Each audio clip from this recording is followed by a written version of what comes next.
Hello everyone, this is JZM and today I'll be showing you how to create surfaces in Civil 3D from Usgs survey data.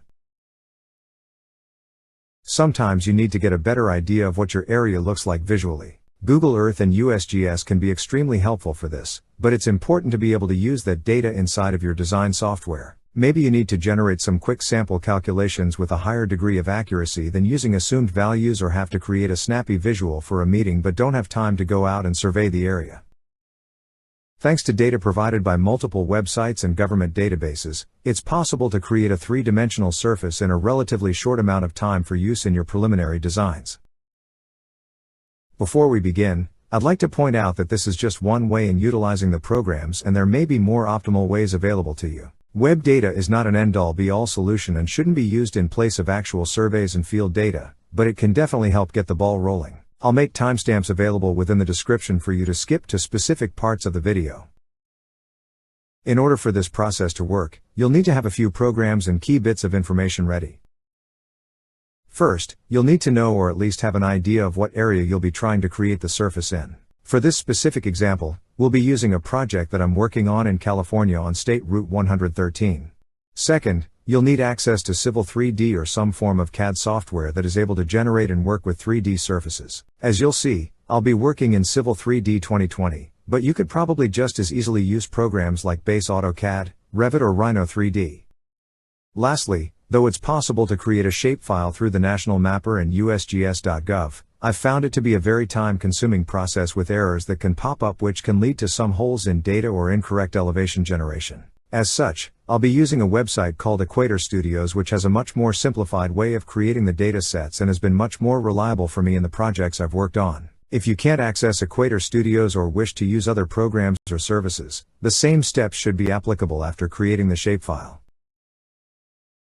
The process for getting the data into the design software starts with defining the area and determining what data I want to show. In my case, I know where my area is, so I'd like to be able to have a file which shows me the contours based on existing LiDAR data for an area that I define. This can be done in multiple ways, but one of the simplest ways is to generate a shapefile, which will take the multiple data points that hold things like point location, lines, polygons, longitude, latitude and elevation data, and condense it into a single vectorized file that we can reference into the program later. To start, I'm going to open up a new web page and navigate to equatorstudios.com. As I said before, it's possible to do this through other sites like the National Mapper, but I've simply found this to be the easiest and most convenient way for me. From there, I'll select the Start Now button. The website will ask you to create an account. The accounts are free and allow you to generate a certain number of project sites without needing to pay.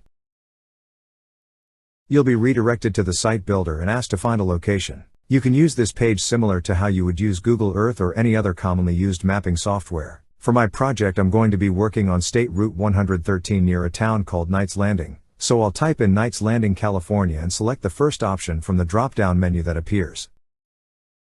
Zoom into or out of the page with your mouse wheel until you get the viewport to fit the limits of your project. In my case, I know that my project limits go from post miles 0.4 to 1.1, which I've marked in red. Since I want to make sure I capture all the data though, I'm going to zoom out just a bit more so that I can see from the first intersection to where Liza Road meets State Route 113. This will give me more than enough contour information in case the project gets extended or we need to know more about the area.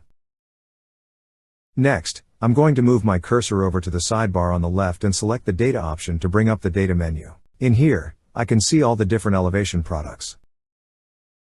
From there, I can scroll down the list and see the different sources as well as file outputs available. Unfortunately, some products are only available for a premium on this site. Since I know I want LiDAR data and contours placed in a shapefile, I'll select the first option for contours, which I can see sources LiDAR data and can export to a .shp file format. When I hover over the contours product, it will turn green with a plus symbol and say that I need to add a new site to get started. In the following window, before we do anything else, we're going to click the plus button to create a new site location. That will open the boundary selection view. Initially it might not capture my entire project, but after zooming out a little bit, I'm able to see the entire project limits as well as some of the area outside that I want to capture.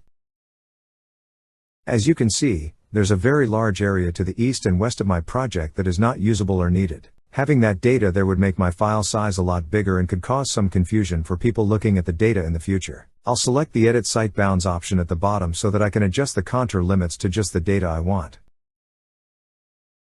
This is going to close the window and give my cursor a new point that follows the cursor with a label that reads Site Limits. Using this tool, I'm going to draw the new boundary for the data from the intersection to Liza Road. The tool can only draw in straight lines, so if you need to draw around a curve, make sure you have enough room. You can still zoom in and out while using this tool.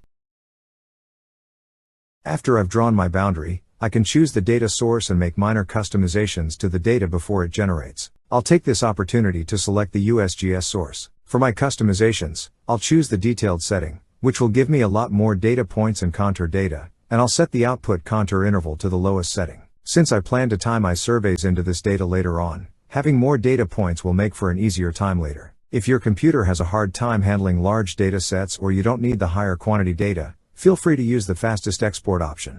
Once I've finished making my selections, I'll choose the Generate button at the bottom. After about a minute, the generation is complete and I can see that within my site bounds, there is now some highly detailed LiDAR and contour data. I'll select the Layers tab and I can see that there is now a new layer titled Site 1 which has the site limits and my contour data, as well as an option to download. I'll choose the download option for the contours.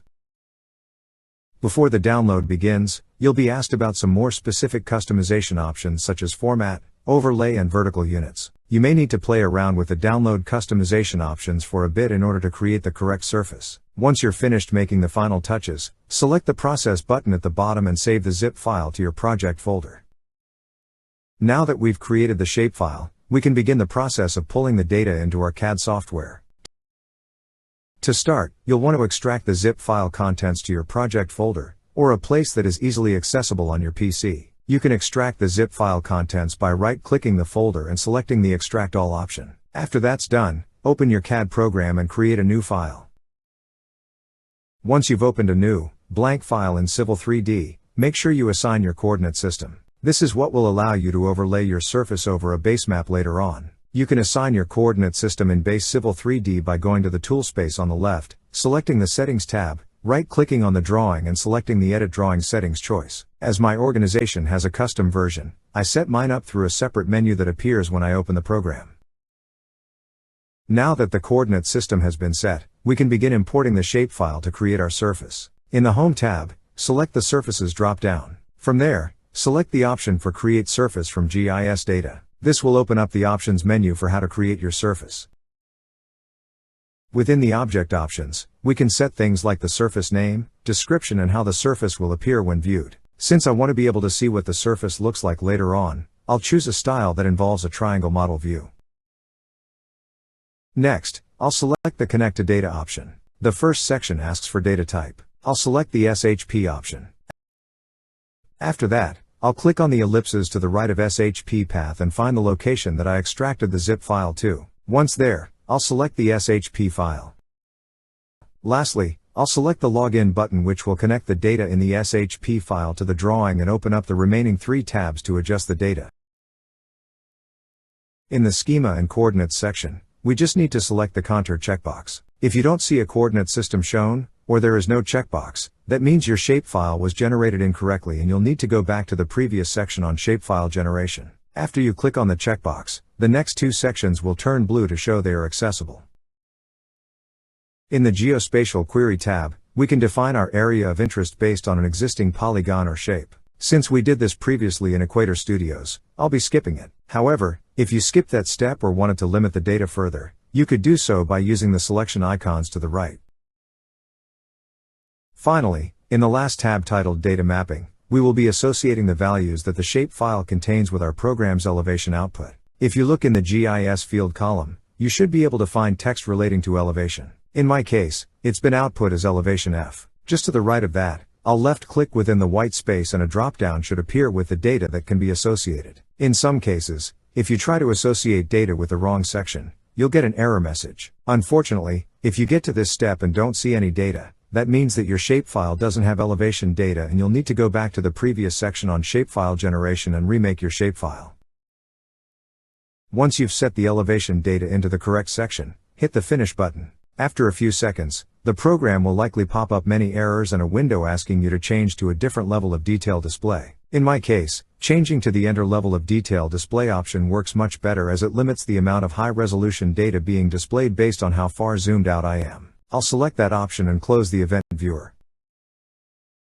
Once I recenter my camera, I can now see that the surface has been generated. If I select the border and choose the Object Viewer option in the top menu, I can see that the surface I viewed earlier in the database is now working correctly in my program's draw space. I can use the surface as I would a surveyed surface, run calculations with this as the existing ground, turn on 2D base maps through the Geolocation tab, and tie survey data in later on if needed.